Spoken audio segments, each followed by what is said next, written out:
So, hello students, hope you all are doing good and your study is also going well. So, this is me Akriti from your very beautiful channel Hard Up Study. और आज मैं आप लोगों के लिए the video on demand the union executive chapter लेकर के आई हूँ। ये हमारा पार्ट 2 वीडियो है। हम अपने आज इस वीडियो के अंदर the vice president, the prime minister, the council of ministers, उनके पावर, उनके फंक्शन, उनके ओथ टेकिंग प्रोसेस, क्वालिफिकेशन, उनके टेन्योर्स के बारे में और बहुत सारी चीजों के बारे में हम कवर करने वाले हैं अपने आज इस वीडियो के अंदर। स्पेशली हम अपने आर्टिकल्स जिसमें ये सारी चीज कंटेन करती है, ये सारी इंफॉर्मेशन दी गई है कि हाँ there shall be a vice president in our country, ये सब चीज हम काफी डिटेल में पढ़ने वाले हैं। अगर आप अभी तक हमारे वीडियो पार्ट 1 को नहीं देखे हो द यूनियन एग्जीक्यूटिव को, तो आप जाकर के उसे जरूर देखें, क्योंकि उसमें मैं प्रेसिडेंट के बारे में, उनके फंक्शन के बारे में, उनके पावर्स के बारे में काफी डिटेल में समझाई हूँ कि उनका टेन्योर क्या होता है, उनके क्वालिफिकेशंस क्या होते हैं फॉर इलेक्शन, और भी बहुत सारी चीजों को मैं वहां डिस्कस की हूँ। तो आप जाके उस वीडियो को जरूर देखें और तब इस वीडियो को देखें ताकि आपको एक गुड अंडरस्टैंडिंग मिले। तो चलिए इसी के साथ हम अपने वीडियो को शुरू करते हैं और सीखते हैं द यूनियन एग्जीक्यूटिव।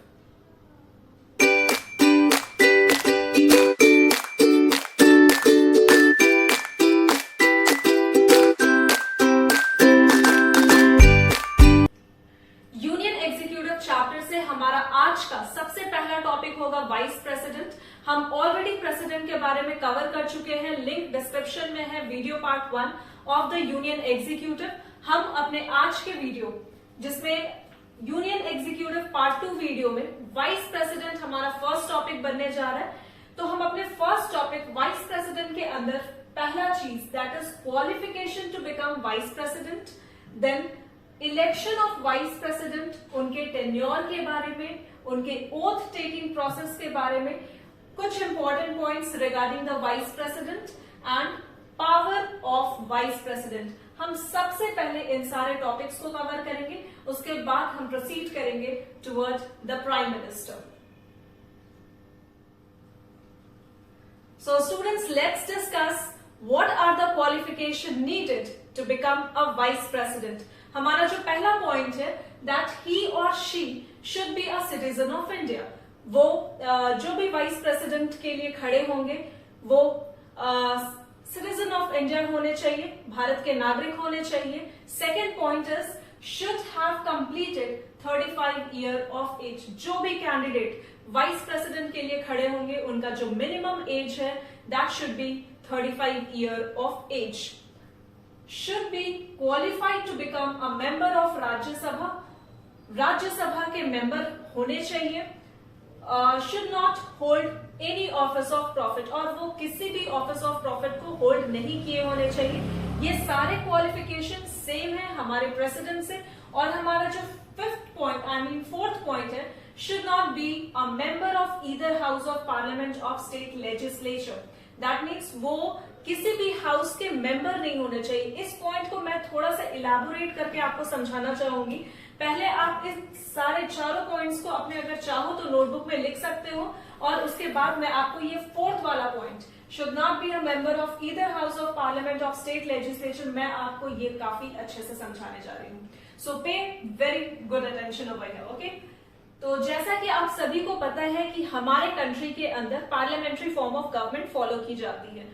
इसका क्या मतलब होता है पार्लियामेंट्री फॉर्म ऑफ गवर्नमेंट का, कि हमारे पास हमारे कंट्री के अंदर कॉन्स्टिट्यूशनली एक काउंसिल ऑफ मिनिस्टर्स है जिनको कि प्राइम मिनिस्टर हेड करते हैं, और इसी फॉर्म ऑफ गवर्नमेंट को हम क्या कहते हैं, पार्लियामेंट्री फॉर्म ऑफ गवर्नमेंट कहते हैं। ठीक है, इतनी चीजें क्लियर है। और ये parliamentary form of government actually में 2 पार्ट्स में डिवाइडेड है। फर्स्ट इज योर लोकसभा, जिसे हम लोकसभा के नाम से जानते हैं, और दूसरा है राज्यसभा। ठीक है, राज्यसभा। तो पार्लियामेंट्री फॉर्म ऑफ गवर्नमेंट कितने पार्ट्स में डिवाइडेड है, लोकसभा और राज्यसभा। अब हमारा जो पॉइंट है, point number 4, the vice president, जो भी कैंडिडेट वाइस प्रेसिडेंट के लिए खड़े होंगे should not be a member of either house of parliament of state legislature. मतलब वो जो भी कैंडिडेट खड़े हो रहे for the post of vice president वो ना तो लोकसभा के मेंबर होने चाहिए या फिर राज्यसभा के मेंबर होने चाहिए। मीन टू से वो दोनों में से किसी भी हाउस के मेंबर नहीं होने चाहिए। अब आप क्वेश्चन कर सकते हो कि हमारे जो वेंकैया नायडू जी हैं वो तो मेंबर रहे हैं, वो तो एमपी रहे हैं, तो दैट मीन्स अगर इस तरीके का केस हो तो जो भी कैंडिडेट है जो वाइस प्रेसिडेंट के लिए खड़े हो रहे हैं, ठीक है, मैं फिर से रिपीट कर रही हूं, जो भी कैंडिडेट जिनके पास या तो एमपी या फिर एमएलए का कैंडिडेचर है वो उसे उस पोस्ट को उनको छोड़ना होगा, तभी वो वाइस प्रेसिडेंट के लिए एलिजिबल है खड़े होने के। करेक्ट? तो इस पॉइंट का जो मतलब है should not be a member of either house of parliament of state legislature. मतलब बहुत साफ है कि जो लोकसभा है या जो राज्यसभा है उसके वो मेंबर नहीं होने चाहिए जो भी कैंडिडेट वाइस प्रेसिडेंट के लिए खड़े हो रहे हैं। Is it clear to everyone? तो चलिए अब हम बढ़ते हैं आगे। तो हमारा नेक्स्ट टॉपिक है election of vice president. Simple सा मतलब है कि वाइस प्रेसिडेंट इलेक्ट कैसे होते हैं। और हमारा जो फर्स्ट पॉइंट है, all the members of Lok Sabha and Rajya Sabha participate and voting is done by electoral college. That means parliament के दोनों ही हाउस लोकसभा और राज्यसभा वाइस प्रेसिडेंट के इलेक्शन में वोटिंग करने के लिए एलिजिबल है। और मैं एक चीज और यहां मेंशन कर दूं, लोकसभा और राज्यसभा के मेंबर एलिजिबल है but the elected as well as the nominated member. वही अगर मैं प्रेसिडेंट के केस में बात करूं तो प्रेसिडेंट के केस में सिर्फ इलेक्टेड मेंबर एलिजिबल होते थे और वाइस प्रेसिडेंट के केस में इलेक्टेड और नॉमिनेटेड मेंबर दोनों ही एलिजिबल हैं, दोनों ही हाउस के वोट करने के लिए। और यहाँ जो वोटिंग का प्रोसेस होता है that is through electoral college. इतनी चीजें क्लियर? अब हम चलते हैं अपने सेकेंड पॉइंट पे। Members of state assemblies do not participate in vice president election. बहुत ही सिंपल, दैट मीन्स जो मेंबर्स होंगे स्टेट लेजिस्लेटिव असेंबली के वो वाइस प्रेसिडेंट के इलेक्शन के लिए एलिजिबल नहीं है वोटिंग करने के। और इसका सिंपल सा मतलब है कि हमारे जो एमएलएज हैं वो एलिजिबल नहीं है वोटिंग के लिए, बट हमारे एमपीज जो है मेंबर ऑफ पार्लियामेंट है वो एलिजिबल है वाइस प्रेसिडेंट के इलेक्शन में वोट करने के लिए। हमारा लास्ट पॉइंट है voting is done through single transferable vote. That means यहाँ जो वोटिंग होती है थ्रू सिंगल ट्रांसफरेबल वोट के थ्रू होती है, that means through secret ballot. Okay, तो ये कुछ पॉइंट्स थे regarding election of vice president. आप इसे नोट डाउन करना चाहो तो कर लो और इसके साथ हम बढ़ते हैं आगे। तो चलिए देखते हैं अब हमारे वाइस प्रेसिडेंट ओथ किन के सामने लेते हैं, उनका टेन्योर क्या है और कुछ इंपॉर्टेंट पॉइंट्स। ठीक है, तो oath taking process in front of president और some person appointed by him. तो बहुत ही सिंपल सा लाइन है कि हमारे जो वाइस प्रेसिडेंट होते हैं उनका जो ओथ टेकिंग सेरेमनी होता है वो एक्चुअली प्रेसिडेंट के सामने होता है। इन केस अगर प्रेसिडेंट नहीं आ पाते तो उनके द्वारा जो अपॉइंट किए हुए मेंबर होते हैं उनके सामने उनका ओथ टेकिंग का प्रोसेस होता है। ठीक है, इनका जो टेन्योर है सभी को पता है, जिस तरीके से प्रेसिडेंट 5 ईयर तक उनका टर्म्स ऑफ ऑफिस होता है, ठीक उसी तरीके से हमारे वाइस प्रेसिडेंट का भी जो टर्म ऑफ ऑफिस है या फिर जो टेन्योर है that is for 5 year. And अगर इस 5 साल के अंदर वो कभी भी अगर अपना रेजिग्नेशन देना चाहे तो वो अपना रेजिग्नेशन प्रेसिडेंट को दे सकते हैं। This is the only point, he can resign from his office by giving his resignation to the president. ठीक है, then the third point is can be elected for n number of times. That means हमारे जो vice president है वो eligible है n number of times election में खड़े होने के लिए वाइस प्रेसिडेंट के। और हमारे कंट्री में जो प्रेसिडेंट है वो भी एलिजिबल है कि वो मल्टीपल टाइम्स प्रेसिडेंट पोस्ट के लिए खड़े हो सकते हैं। बट इस तरीके का केस इंडिया में है और यूएसए में जो प्रेसिडेंट होते हैं वो सिर्फ 2 टाइम्स ही एलिजिबल होते हैं प्रेसिडेंट पोस्ट के लिए।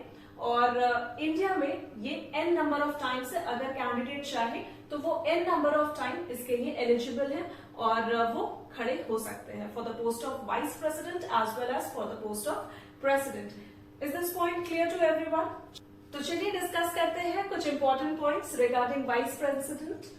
Article 63 says there shall be a vice president. हमारे कॉन्स्टिट्यूशन के अंदर आर्टिकल 63 बहुत ही क्लियरली स्टेट करती है कि हमारी कंट्री में एक वाइस प्रेसिडेंट होने चाहिए. There shall be a vice president. ठीक उसी तरीके से article 52 of the Indian constitution says that there shall be a president. Article 52 हमारे इंडियन कॉन्स्टिट्यूशन का कहता है कि प्रेसिडेंट होने चाहिए, और आर्टिकल 63 बहुत ही क्लियरली कहता है that there shall be a vice president. Vice president is also the ex official chairman of Rajya Sabha. इसका क्या मतलब होता है कि हमारे कंट्री के अंदर parliamentary form of government follow की जाती है. ये आप सभी को पता है. That means parliamentary form of government के अंदर क्या है, एक लोकसभा और दूसरे साइड राज्यसभा. करेक्ट. लोकसभा को प्रिसाइड कौन करते हैं, तो स्पीकर प्रिसाइड करते हैं, और इन केस अगर स्पीकर एब्सेंट होते हैं तो उनके कार्यभार को संभालते कौन है, तो हमारे डेप्यूटी स्पीकर. ठीक उसी तरीके से राज्यसभा के अंदर जो प्रिसाइडिंग ऑफिसर होते हैं वो होते हैं हमारे वाइस प्रेसिडेंट. ठीक है. इन केस अगर वाइस प्रेसिडेंट एब्सेंट हो तो उनके कार्यभार को संभालते हैं हमारे chairman. Is it clear to everyone? तो that is why this is the only reason why vice president is also called the ex officio chairman of the राज्य सभा. बस यही एक रीजन है कि वाइस प्रेसिडेंट को राज्यसभा का एक्स ऑफिशियल चेयरमैन भी कहा जाता है. Next point is he holds the second highest office in the country. That means vice president का जो ऑफिस है हमारे कंट्री के अंदर, that is the second highest office. और फर्स्ट हाईएस्ट ऑफिस कौन सा है, किनका है, तो वो है हमारे प्रेसिडेंट का. हमारे प्रेसिडेंट का जो ऑफिस है वो कंट्री का सबसे हाईएस्ट, फर्स्ट हाईएस्ट ऑफिस कहा जाता है, और second highest office is of vice president. I hope this all point is clear to you all. तो चलिए बढ़ते हैं अब आगे.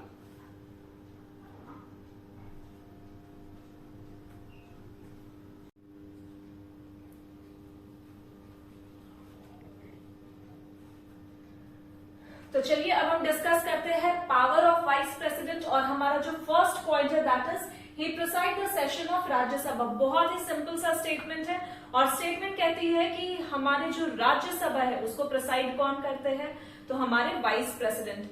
Likewise the Lok Sabha is presided by the speaker. Our second point is perform the duties of president in his absence. That means जो हमारे vice president होते हैं वो प्रेसिडेंट के एब्सेंट होने पर उनके ड्यूटीज, उनके रिस्पॉन्सिबिलिटी को भी निभाते हैं. और हमारा जो थर्ड पॉइंट है, when performing the duties of president, he does not perform his duty as chairman of Rajya Sabha. That function is performed by vice chairman of Rajya Sabha. इस सेंटेंस का क्या मतलब है, इस पॉइंट का क्या मतलब है, मैं आपको थोड़े अच्छे से एक्सप्लेन करती हूं. जब भी हमारे वाइस प्रेसिडेंट प्रेसिडेंट के रिस्पॉन्सिबिलिटी को निभा रहे होते हैं उनके एब्सेंस में, तो आप खुद सोचो कि आखिर जब वाइस प्रेसिडेंट प्रेसिडेंट की रिस्पॉन्सिबिलिटी को निभाएंगे उनके एब्सेंट होने पर, तो इनके रिस्पॉन्सिबिलिटी को कौन निभाएगा.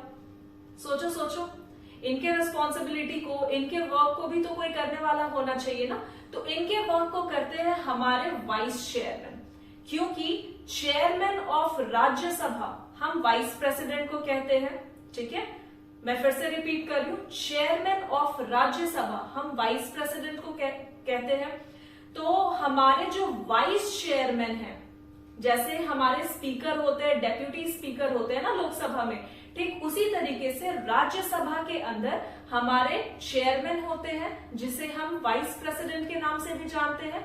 और जैसे लोकसभा के अंदर स्पीकर, डेप्यूटी स्पीकर है, ठीक यहाँ पर भी क्या है, वाइस चेयरमैन है. तो ये जो वाइस चेयरमैन होंगे, ये chairman that means vice president के रिस्पॉन्सिबिलिटीज को, उनके ड्यूटीज को परफॉर्म करेंगे. Is it clear to everyone? जब भी ये सिनेरियो कब होता है, जब भी वाइस प्रेसिडेंट प्रेसिडेंट के रिस्पॉन्सिबिलिटी को लेते हैं. और एक चीज मैं ऐड करना चाहूंगी स्टेटमेंट में कि जब भी वाइस प्रेसिडेंट प्रेसिडेंट के रिस्पॉन्सिबिलिटी को निभा रहे होते हैं, जब उनके रिस्पॉन्सिबिलिटी को टेक ओवर करते हैं for a certain period of time, तो वहां क्या होता है, उनको जो इमोल्यूमेंट्स मिलती है, फिर वो वाइस प्रेसिडेंट के इमोल्यूमेंट्स पे नहीं रहते हैं, उनको जो इमोल्यूमेंट्स मिलेगी वो प्रेसिडेंट की मिलेगी. दैट मीन्स जो भी पर्क्स, जो भी इमोल्यूमेंट्स हमारे प्रेसिडेंट को मिलती है फॉर दैट सर्टेन पीरियड वो सारे इमोल्यूमेंट्स, वो सारे पर्क हमारे वाइस प्रेसिडेंट को मिलेंगे। So I hope this point will get clear to all of you.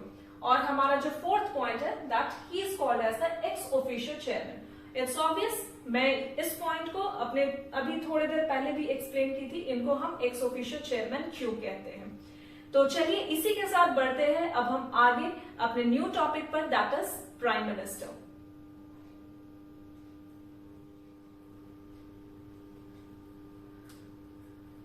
चलिए डिस्कस करते हैं हमारे नेक्स्ट टॉपिक प्राइम मिनिस्टर के बारे में। ही is the real executive head in government of India. That means हमारे पार्लियामेंट्री गवर्नमेंट ऑफ इंडिया के अंदर जो रियल एग्जीक्यूटिव पावर है वो किसे दी गई है कॉन्स्टिट्यूशनली, तो हमारे प्राइम मिनिस्टर को दी गई है। That is why he is called as the real executive head of the government of India. और हमारा जो सेकेंड पॉइंट है, he is the leader of majority party in Lok Sabha assisted by council of minister. That means जो लोकसभा के अंदर जो party चुन करके आती है, जिसे हम वोट करते हैं, जिन्हें हम चुनते हैं, उनके जो मेंबर होते हैं उनमें से किसी एक मेंबर को जो प्रेसिडेंट होते हैं वो अपॉइंट करते हैं as a leader of that majority party as a prime minister. ठीक है, मैं फिर से रिपीट कर रही हूँ, मेजोरिटी पार्टी लोकसभा के अंदर जो चुन करके आते हैं उनके किसी एक लीडर को as a prime minister appoint किया जाता है, जो कि अपॉइंट कौन करते हैं, हमारे प्रेसिडेंट अपॉइंट करते हैं। और ये जो लीडर होते हैं एक्चुअली इनको असिस्ट कौन करता है, तो काउंसिल ऑफ मिनिस्टर, मतलब लोकसभा के अंदर जितने भी काउंसिल ऑफ मेंबर्स होते हैं वो प्राइम मिनिस्टर को, जिन्हें हम अभी प्राइम मिनिस्टर कह रहे हैं, वो actually he is the leader of the council of ministers, है ना। तो वो जो काउंसिल ऑफ मिनिस्टर्स होते हैं वो उनको असिस्ट करते हैं, तो वो कोई भी एक्शन उनके अकॉर्डिंगली लेते हैं। और हमारा जो थर्ड पॉइंट है, he is appointed by the president, he along with the council of minister aid and advise the president. बहुत ही सिंपल सा स्टेटमेंट है कि हमारे प्राइम मिनिस्टर को अपॉइंट कौन करता है, तो हमारे प्रेसिडेंट अपॉइंट करते हैं। और प्रेसिडेंट को अगर किसी भी चीज के लिए एक्शन लेना होता है या डिसीजन लेना होता है तो वो किनके बिहाफ में लेते हैं, प्राइम मिनिस्टर के बिहाफ में लेते हैं। दैट मीन्स उनको जो एडवाइस करते हैं, उनको जो सजेशंस देते हैं वो हमारे प्राइम मिनिस्टर देते हैं। और हमारा जो फोर्थ पॉइंट है, president invites the leader of majority party to form the government. और देखिए हमेशा क्या होता है ना कि ये सिचुएशन नहीं होता कि जो भी पार्टी चुन करके आ रही है उनको पूरा पूरा मेजोरिटी मिला हुआ है लोकसभा के अंदर। बहुत बार कोलिशन गवर्नमेंट्स भी फॉर्म होती है, तो उस केस में क्या होता है ना कि जो प्रेसिडेंट होते हैं, यहाँ आप ये लाइन को रीड करो, president invite the leader of majority party to form the government. तो ये चीज तो क्लियर है कि जो मेजोरिटी पार्टी अगर चुन करके आ रही है उनके किसी एक मेंबर को लीडर बनाया जाता है, और वो लीडर किसके लिए अपॉइंट होते हैं, तो ऑब्वियस सा बात है प्राइम मिनिस्टर पोस्ट के लिए अपॉइंट होते हैं। और अब इसके आगे पढ़ो, sometime none of the parties get absolute majority. In such cases, president exercise discretionary power, but he has to appoint that person who can prove his majority in the house. कहने का क्या मतलब है कि कई एक बार क्या होता है ना, सिचुएशंस ऐसे होते हैं कि कोई से भी जो पार्टी होते हैं वो उनको मेजोरिटी नहीं मिलती है, तो उस केस में क्या बनता है, कोलिशन गवर्नमेंट का फॉर्मेशन होता है। कोलिशन गवर्नमेंट क्या होता है कि मान लेते हैं अगर मेजोरिटी पार्टी बनाने के लिए आपको 10 वोट्स की जरूरत है, ठीक है, और जो पार्टीज इलेक्शन में खड़ी हुई उनमें 4 पार्टी, इनमें से जो 4 पार्टीज है उनमें से किसी एक पार्टी को गवर्नमेंट फॉर्म करने के लिए मेजोरिटी लेनी होगी। दैट मीन्स उनके पास 10 सीट होने चाहिए, ठीक है। और मान लो कि यहाँ पर में जो 4 पार्टीज है इनमें से किसी भी पार्टीज के पास 10 सीट ही नहीं आ रही है। दैट मीन्स किसी के पास 3 सीट, किसी के पास 2 सीट, किसी के पास 4 सीट, किसी के पास 6 सीट, इस तरीके से आई है। तो अब यहाँ क्या होगा ना, इस जगह पे ऐसे सिचुएशन में मेजोरिटी तो किसी के पास नहीं, इन चारों में से किसी भी पार्टीज के पास मेजोरिटी नहीं है, तो इस केस में क्या होगा, जो पार्टी होगी वो एक दूसरे से बात करेंगी, अपने ओपिनियंस को रखेंगी और मोस्ट प्रॉब्ली वो एक दूसरे के साथ क्या हो जाएंगी, कोलाइड हो जाएंगी, ठीक है। कोलाइड होने का मतलब क्या है कि मान लो कि ये पार्टी ए है and this is party b, c and this is party d. A को मिलेगा 8 सीट्स और बी को मिली है मान लो 3 सीट्स, सी को मिली है 6 और डी को मिली है 4 सीट्स। तो इस ए को जो सीट्स मिली है दैट इज 8 सीट। अब इसके पास ऑप्शन है कि ये 8 जो सीट्स इसके पास है ये जा करके 20 के साथ कोलाइड करे, क्योंकि इसके पास कितना है 2 है। या हो सकता है ये 8 को अगर सी वाला जो पार्टी है ये पसंद हो तो ये 8 वाला जो सीट है ये जा करके सी पार्टी के साथ कोलाइड करे जिसके पास 6 सीट्स है। ठीक है, इसके तो गवर्नमेंट फॉर्म हो जाएंगे 8 और 6। ठीक है, या फिर 8 और 2 भी अपने गवर्नमेंट फॉर्म कर सकते हैं। तो इस तरीके का जो पार्टी का फॉर्मेशन होता है इन्हें हम क्या कहते हैं, कोलिशन गवर्नमेंट कहते हैं, कोलिशन फॉर्म ऑफ गवर्नमेंट कहते हैं। यहाँ पार्टी एक दूसरे से मिलजुल करके मेजोरिटी हासिल करती है, इनफैक्ट मेजोरिटी नहीं हासिल करती, कोलिशन गवर्नमेंट फॉर्म करती है। और ऐसे गवर्नमेंट में स्टेबिलिटी बहुत ही कम देखने को मिलती है। तो in such a case president exercise a discretionary power. अगर किसी भी पार्टी के पास मेजोरिटी नहीं हो पा रही है, हो सकता है ये चारों पार्टीज एक दूसरे के एंटी है, तो हो सकता है ये एक दूसरे के साथ कोलाइड ही ना करो। तो ऐसे सिचुएशन में क्या होता है कि हमारे प्रेसिडेंट के पास एक बहुत ही स्पेशल सा पावर है और वो अपने पावर को यहां यूज करते हैं। ठीक है, but he has to appoint that person who can prove his majority in his house। तो अभी काउंसिल ऑफ मिनिस्टर्स चुन करके आए हैं और अभी गवर्नमेंट का फॉर्मेशन नहीं हुआ है। तो इस सिनेरियो में क्या होगा ना कि पार्टी के अंदर किसी एक इंसान को वोट किया जाता है और उनके पास चांसेस होती है कि वो अपना मेजोरिटी ले, मतलब जो हाउस के मेंबर्स हो उनको मैक्सिमम वोट दे। ठीक है, तो वैसे केस में भी वैसे सिचुएशन में भी हमारे जो प्रेसिडेंट है वो एक लीडर को अपॉइंट करते हैं as a prime minister. I hope आपको इतनी चीजें क्लियर होंगी। तो चलिए अब हम डिस्कस करते हैं power and function of prime minister. ठीक है, मैं आपको फर्स्ट पॉइंट एक्सप्लेन करने से पहले आपका थोड़ा सा अटेंशन अपने इस पिक्चर की तरफ ले जाना चाहूंगी।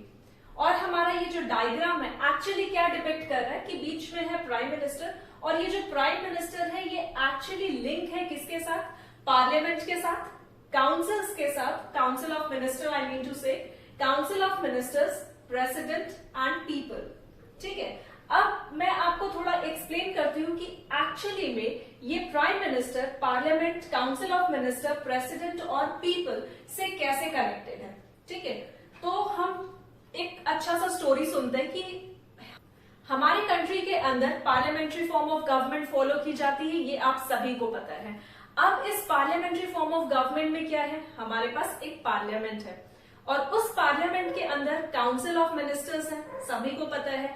काउंसिल ऑफ मिनिस्टर्स के लीडर कौन, हमारे प्राइम मिनिस्टर है ना, और प्राइम मिनिस्टर है काउंसिल ऑफ मिनिस्टर्स के लीडर। अब आपको मैं एक सिचुएशन दे रही हूं, मान लेते हम एक सिचुएशन अज्यूम करते हैं जहां पर में काउंसिल ऑफ मिनिस्टर्स को कुछ डिसीजन लेने में प्रॉब्लम हो रही है। ठीक है, वो अपना पॉइंट किसके सामने रखेंगे, ऑब्वियस सा बात है प्राइम मिनिस्टर के सामने रखेंगे। ठीक है, या फिर वो कुछ डिसीजन लेते हैं और वो किसे कम्युनिकेट करेंगे, प्राइम मिनिस्टर को कम्युनिकेट करेंगे। और प्राइम मिनिस्टर का ये ड्यूटी है कि जो भी काउंसिल ऑफ मिनिस्टर्स डिसीजन ले रहे हैं वो वर्ड टू वर्ड प्रेसिडेंट को कम्युनिकेट करें। ठीक है, और अब अगर word to word prime minister communicate कर रहे हैं किसे, हमारे प्रेसिडेंट को, और वो जो डिसीजन है एक्चुअली लॉ मेकिंग से रिलेटेड है। ठीक है, लॉ बन जाती है, प्रेसिडेंट उस पर अपना असेंट दे देते हैं, तो ऑब्वियस सा बात है वो लॉ किनके बीच में आएगी, नॉर्मल सिटीजन है ना, सिटीजन ऑफ इंडिया, पीपल। और जब पीपल के बीच में वो लॉ आती है तो दैट मीन्स वो law implement, that means execute करवाई जाती है। तो अभी आप समझ पा रहे हो कि prime minister actually is a linking property, वो सबसे लिंक है, कॉमन पीपल से भी, वो काउंसिल ऑफ मिनिस्टर से भी लिंक है, पार्लियामेंट से भी लिंक है, प्रेसिडेंट से भी लिंक है, और अपना जो ड्यूटी है वो बखूबी करते हैं सबसे लिंक होते हुए भी। मतलब अगर ये सेंटर पे हमारे प्राइम मिनिस्टर हैं तो इनका रिस्पॉन्सिबिलिटी क्या है, ये प्रेसिडेंट को भी प्रॉपर तरीके से कम्युनिकेट करें, कॉमन पीपल को भी प्रॉपर तरीके से कम्युनिकेट करें, अपने काउंसिल ऑफ मिनिस्टर को भी प्रॉपर तरीके से कम्युनिकेट करें। Is it clear to you all? आते हैं अपने फर्स्ट पॉइंट की तरफ, और हमारा जो फर्स्ट पॉइंट है, prime minister act as the link between the council of minister and the president. Now I hope this point will get clear to you all. Okay, he informed the president about the decision of cabinet and the matter of the government.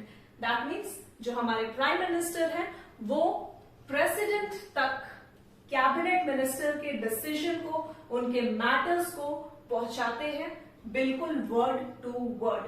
ठीक है, वही चीज यहां लिखा गया है, he informed the president about the decision of cabinet. Cabinet जो भी डिसीजन लेती है उसको हमारे प्रेसिडेंट तक पहुंचाते हैं, and the matter of the government, या गवर्नमेंट रिलेटेड जो भी मैटर्स हो उनको भी प्रेसिडेंट तक वो कम्युनिकेट करते हैं प्रॉपर तरीके से। चलिए, अब हमारा जो सेकेंड पॉइंट है, president appoint other minister of cabinet on the advice of prime minister. That means जो कैबिनेट मिनिस्टर्स होते हैं उनको अपॉइंट कौन करता है? ऑब्वियस सा बात है, हमारे प्रेसिडेंट करते हैं। किनके एडवाइस पर करते हैं? तो प्राइम मिनिस्टर के एडवाइस पर करते हैं। ठीक है, that means president appoint other ministers of cabinet on the advice of prime minister. तो जितने भी कैबिनेट मिनिस्टर्स अपॉइंट होते हैं वो प्रेसिडेंट अपॉइंट करते हैं, लेकिन किनके एडवाइस पर अपॉइंट की जाती है वो उनको post? So on the advice of prime minister. Is it clear to you all? तो चलिए बढ़ते हैं अपने नेक्स्ट पॉइंट की तरफ, और हमारा नेक्स्ट पॉइंट है, prime minister distribute portfolio among council of ministers. That means Lok Sabha के अंदर जब काउंसिल ऑफ मिनिस्टर्स चुन करके आते हैं तो उनके पोर्टफोलियो को प्रेसिडेंट को रिकमेंडेशन हमारे प्राइम मिनिस्टर करते हैं। Second point is prime minister presides over the meeting of cabinet and coordinates the working of various department. That means जितने भी डिपार्टमेंट्स होते हैं उनके साथ कोऑर्डिनेशन करना हमारे प्राइम मिनिस्टर का ड्यूटी है, और जितने भी काउंसिल ऑफ मिनिस्टर्स होते हैं उनके साथ भी मीटिंग हमारे प्राइम मिनिस्टर ही करते हैं। और हमारा जो थर्ड पॉइंट है, he recommends appointment of CJI, that means chief justice of India, जजेस of supreme court, governors of state etcetera. That means जो हमारे चीफ जस्टिस ऑफ इंडिया होते हैं, जजेस ऑफ सुप्रीम कोर्ट होते हैं, फिर गवर्नर्स ऑफ स्टेट होते हैं, इन सभी को अपॉइंट हमारे प्रेसिडेंट करते हैं, बट हमारे प्राइम मिनिस्टर के रिकमेंडेशन पे इनका अपॉइंटमेंट होता है।